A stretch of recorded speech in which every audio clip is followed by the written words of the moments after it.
ಮತದಾನದ ಹೊತ್ತಲ್ಲೇ ಬೆಂಗಳೂರು ಗ್ರಾಮಾಂತರದ ರಣಕಣದಲ್ಲಿ guarantee card gift card ಹಂಚಿಕೆಯ ಆರೋಪ ಕೇಳಿಬಂದಿದೆ. ದಳಪತಿಗಳೆಲ್ಲ ಒಂದಾಗಿ ಡಿಕೆ ಬ್ರದರ್ಸ್ ವಿರುದ್ಧ ಆಮಿಷ ಒಡ್ಡಿದ ಆರೋಪವನ್ನು ಮಾಡಿದ್ದಾರೆ. ಮತದಾರರನ್ನ ಸೆಳೆಯೋದಕ್ಕೆ ಕೂಪನ್ ಹಂಚಿದ್ದಾರೆ ಅಂತ ದಾಖಲೆ ಸಮೇತ ಬಂದು ಗುಡುಗಿದ್ದಾರೆ. ಜೆಡಿಎಸ್ ನಾಯಕರ ಆಮಿಷದ ಆರೋಪಕ್ಕೆ ಡಿಕೆ ಸುರೇಶ್ ಅವರು ತಮ್ಮದೇ ಸ್ಟೈಲ್ನಲ್ಲಿ ತಿರುಗೇಟು ಕೊಟ್ಟಿದ್ದಾರೆ.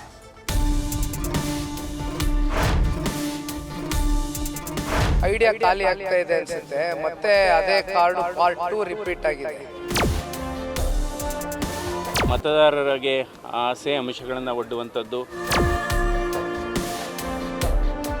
ಪ್ರತಿದಿನ ಪಾರ್ಟ್ 1 ಪಾರ್ಟ್ 2 ಸಿನಿಮಾ ತೆಗಿಯಕ್ಕಾಗೋದಿಲ್ಲ. ಗ್ಯಾರಂಟಿ ಕಾರ್ಡು ಕೂಪನ್ಗಳನ್ನು ಕೊಡುವಂಥದ್ದು ಇದೆಲ್ಲ ಅಪವಿತ್ರವಾದಂತಹ ವಿಚಾರ. ಅವ್ರ ಕೂಪನ್ ಹಂಚಿರೋದನ್ನ ನಾನು ಹೇಳ. Gift card, coupon card, election ಅಲ್ಲಿ ವೋಟ್ ಹಾಕಿ, ನಾಳೆ ಗಿಫ್ಟ್ ಕಾರ್ಡ್ಗಳನ್ನ ಬಳಸಿ ಶಾಪಿಂಗ್ ಮಾಡಿ, 1 ವೋಟು 10,000 ರೂಪಾಯಿ ಕೂಪನ್. ಹೀಗೆ ಬೆಂಗಳೂರು ಗ್ರಾಮಾಂತರ ಕಣದಲ್ಲಿ ಜೆಡಿಎಸ್ ಕಾಂಗ್ರೆಸ್ ನಾಯಕರ ಮಧ್ಯೆ ಕೂಪನ್ ಕಾಂಟ್ರೋವರ್ಸಿ ಜೋರಾಗಿದೆ. ಬೆಂಗಳೂರು ಗ್ರಾಮಾಂತರದಲ್ಲಿ ಕೈದಳ ಕೂಪನ್ ಕದನ. ಡಿಕೆ ಬ್ರದರ್ಸ್ ವಿರುದ್ಧ ಗ್ಯಾರಂಟಿ ಕಾರ್ಡ್ ಹಂಚಿಕೆ ಆರೋಪ. ಮತದಾನದ ಹೊತ್ತಲ್ಲೇ ಹೈ ವೋಲ್ಟೇಜ್ ಕ್ಷೇತ್ರ ಬೆಂಗಳೂರು ಗ್ರಾಮಾಂತರದಲ್ಲಿ ಆಮಿಷದ ಹೊಳೆ ಹರಿದಿರೋ ಆರೋಪ ಕೇಳಿಬಂದಿದೆ. ರಾಮನಗರದಲ್ಲಿ ಡಿಕೆಶಿ, ಮಾಗಡಿ ಶಾಸಕ ಬಾಲಕೃಷ್ಣ ಫೋಟೋ ಇರುವ ಕಾರ್ಡ್ಗಳು ಪತ್ತೆಯಾಗಿವೆ. ಮತದಾರರನ್ನ ಸೆಳೆಯಲು ನಿನ್ನೆ ರಾತ್ರಿ ಗಿಫ್ಟ್ ಕಾರ್ಡ್ಗಳನ್ನ ಡಿಕೆ ಬ್ರದರ್ಸ್ ಬೆಂಬಲಿಗರು ಹಂಚಿದ್ದಾರೆ ಅಂತ ಜೆಡಿಎಸ್ ಯುವ ಘಟಕದ ರಾಜ್ಯಾಧ್ಯಕ್ಷ ನಿಖಿಲ್ ಕುಮಾರಸ್ವಾಮಿ ಆರೋಪಿಸಿದ್ದಾರೆ. 10,000 ರೂಪಾಯಿ ಮೌಲ್ಯದ ಕೂಪನ್ ಕಾರ್ಡ್ನ ಕಾಂಗ್ರೆಸ್ ನಾಯಕರು ಹಂಚಿದ್ದಾರೆ ಅಂತ ನಿಖಿಲ್ ಗುಡುಗಿದ್ದಾರೆ. ಚುನಾವಣೆ ಸಂದರ್ಭದಲ್ಲಿ ಕಾರ್ಡ್ ಕೊಟ್ಟೆ, 5,000 ರೂಪಾಯಿ ಟೋಕನ್ನು, ರೇಷನ್ ಸಿಗ್ತದೆ ಅಂತ ಆಸೆ ಇಟ್ಟದ್ದು ವಿಡಿಯೋಗಳು ಹರಿದಾಡ್ತಾ ಇದೆ. ಹಲವಾರು ಕಡೆ ಎಲ್ಲ ಹಳ್ಳಿಗಳು ಪ್ರಶ್ನೆ ಮಾಡ್ತಾ ಇದ್ದಾರೆ. ಬಹುಶಃ ಈ ಚುನಾವಣೆಯಲ್ಲಿ ಐಡಿಯಾ ಖಾಲಿ ಆಗ್ತಾ ಇದೆ ಅನಿಸುತ್ತೆ. ಮತ್ತೆ ಅದೇ ಕಾರ್ಡು ಪಾರ್ಟ್ 2 ರಿಪೀಟ್ ಆಗಿದೆ. ಪಾರ್ಟ್ 2 10,000ಕ್ಕೆ ಏರಿಕೆ ಮಾಡ್ಕೊಂಡಿದ್ದಾರೆ ಈ ಸಲ. ಅಷ್ಟೇ ವ್ಯತ್ಯಾಸ. 5,000ನೇ ಕೊಡದೆ ಹೋದ್ಮೇಲೆ 10,000 ರೂಪಾಯಿ ಎಲ್ಲಿ ಕೊಡ್ತಾರೆ ಅನ್ನೋದು ಜನಸಾಮಾನ್ಯರು ಪ್ರಶ್ನೆ ಮಾಡ್ತಾ ಇದ್ದಾರೆ. ಪ್ರತಿದಿನ ಪಾರ್ಟ್ 1 ಪಾರ್ಟ್ 2 ಸಿನಿಮಾ ತೆಗಿಯೋಕ್ಕಾಗೋದಿಲ್ಲ. ತಲೆಯಲ್ಲಿ ಬುದ್ಧಿ ಖಾಲಿ ಆಗೋಗದೆ ಯಾವ ರೀತಿ ಆಮಿಷ ಒಡ್ಬೇಕು ಅಂತ. ಅದೇ ಸೀರೆನೇ, ಅದೇ ಕುಕ್ಕರ್ರೆ, ಅದೇ ತವಾನೆ, ಅದೇ ಮೂಗ್ನತ್ತೆ, ಈ ಆಮೇಲೆ ಅದ್ಯಾವುದೋ ವಾಚ್ ಬೇರೆ ಕೊಟ್ರಂತೆ. ಎಲ್ಲ ಅದೇ ಹಳೇದೇ ರಿಪೀಟ್ ವರ್ಷನ್, ಹೊಸದೇನಿಲ್ಲ. ಸ್ವಲ್ಪ ಕಾಂಗ್ರೆಸ್ನವ್ರು ಏನಾದ್ರು ಹೊಸದಾಗಿ ಆಲೋಚನೆ ಮಾಡೋದು ಸೂಕ್ತ ಮುಂದಿನ ದಿನಗಳಲ್ಲಿ. ಕೂಪನ್ ಹಂಚೋದು ಅಸಹ್ಯ ಎಂದ ಡಾಕ್ಟರ್ ಮಂಜುನಾಥ್.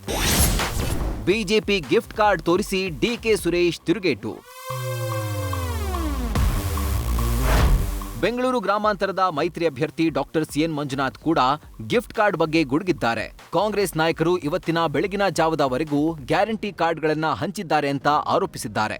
ಇನ್ನು ಮಂಜುನಾಥ್ ಆರೋಪಕ್ಕೆ ಬಿಜೆಪಿ ಕಾರ್ಡ್ ತೋರಿಸಿ ಕೈ ಅಭ್ಯರ್ಥಿ ಡಿಕೆ ಸುರೇಶ್ ತಿರುಗೇಟು ಕೊಟ್ಟಿದ್ದಾರೆ. ಕನಕಪುರ ಆಗ್ಬೋದು, ಸಾತ್ನೂರು ಆಗ್ಬೋದು, ಕೆಲವು ಮಾಗಡಿ ಮತ್ತು ರಾಮನಗರ ಭಾಗದಲ್ಲಿ ಕೆಲವೆಲ್ಲ ಮತದಾರರಿಗೆ ಆಸೆ ಅಂಶಗಳನ್ನು ಒಡ್ಡುವಂಥದ್ದು, ಗ್ಯಾರಂಟಿ ಕಾರ್ಡು ಕೂಪನ್ಗಳನ್ನು ಕೊಡುವಂಥದ್ದು ಇದೆಲ್ಲ ಅಪವಿತ್ರವಾದಂಥ ವಿಚಾರ. ಈಗ ಅವ್ರ ಕೂಪನ್ ಹಂಚಿರೋದನ್ನ ನಾನು ಹೇಳ. ಅವ್ರ ಕೂಪನ್ ಹಂಚಿರೋದನ್ನ ಸರಿ ಕಣಯ್ಯ, ಅವ್ರ ಕೂಪನ್ ಹಂಚಿರೋದನ್ನ ತೋರ್ಸ್ಲೇನಪ್ಪ. ಇದು ನಾನು ಹಂಚಿರೋದಾ? ಇದು ಯಾರ್ದಿದು? ಇದು ಯಾರ್ದಿದು? ಆರೋಪ ಮಾಡಬೇಕು ಅಂತೇಳಿ ಕುಮಾರಸ್ವಾಮಿಗೆ, ಮಂಜುನಾಥ್ಗೆ ಬೇರೆ ಕೆಲಸ ಇಲ್ಲ, ಅವ್ರ ಕುಟುಂಬಕ್ಕೆ. ಗುಪ್ತ ಮತದಾನ ಮಾಡಿದ್ದೇನೆ ಅಂತ ಡಿಕೆ ಹಾಸ್ಯ ಚಟಾಕಿ. ಸಂಸದರ ಕೆಲಸ ನೋಡಿ ಗೆಲ್ಲಿಸ್ತಾರೆ ಎಂದ ಡಿಕೆಶಿ ಪುತ್ರಿ. ರಾಮನಗರದ ದೊಡ್ಡಹಾಲನಹಳ್ಳಿಯಲ್ಲಿ ಇವತ್ತು ಲೋಕಸಭಾ ಚುನಾವಣೆಗೆ ಡಿಸಿಎಂ ಡಿಕೆ ಶಿವಕುಮಾರ್ ಮತದಾನ ಮಾಡಿದ್ರು. ವೋಟಿಂಗ್ ಬಳಿಕ ಮಾತನಾಡಿದ ಡಿಕೆಶಿ, ಡಿಕೆ ಸುರೇಶ್ ಪರ ಮತದಾನ ಮಾಡಿದ್ರಾ ಎಂಬ ಪ್ರಶ್ನೆಗೆ ನಾನು ಗುಪ್ತ ಮತದಾನ ಮಾಡಿದ್ದೇನೆ ಅಂತ ಹಾಸ್ಯ ಚಟಾಕಿ ಹಾರಿಸಿದ್ರು. ಇತ್ತ ಡಿಕೆ ಶಿವಕುಮಾರ್ ಪುತ್ರಿ ತಮ್ಮ ಚಿಕ್ಕಪ್ಪ ಗೆಲ್ಲುವ ವಿಶ್ವಾಸ ವ್ಯಕ್ತಪಡಿಸಿದ್ರು. ನಿಮ್ಮ ತಮ್ಮನ ಪರವಾಗಿ ಇವತ್ತು ಮತದಾನ ಮಾಡಿದಿರಿ, ಏನ್ ಹೇಳ್ತೀರಿ? ನಾನು ಗುಪ್ತ ಮತದಾನ ಮಾಡಿದ್ದೀನಿ. ನೀನು ಸುಳ್ಳು ಹೇಳ್ತಾ ಇದ್ದೀನಿ. ನಾನು ಯಾರಿಗೂ ನನ್ನ ಮತ ತೋರಿಸಿಲ್ಲ. ನಂದು ಗುಪ್ತ ಮತದಾನ. ನಾನು ಯಾರು ಕೊಡ್ಬೇಕು ಅವ್ರಿಗೆ ವೋಟ್ ಕೊಟ್ಟಿದ್ದೀನಿ.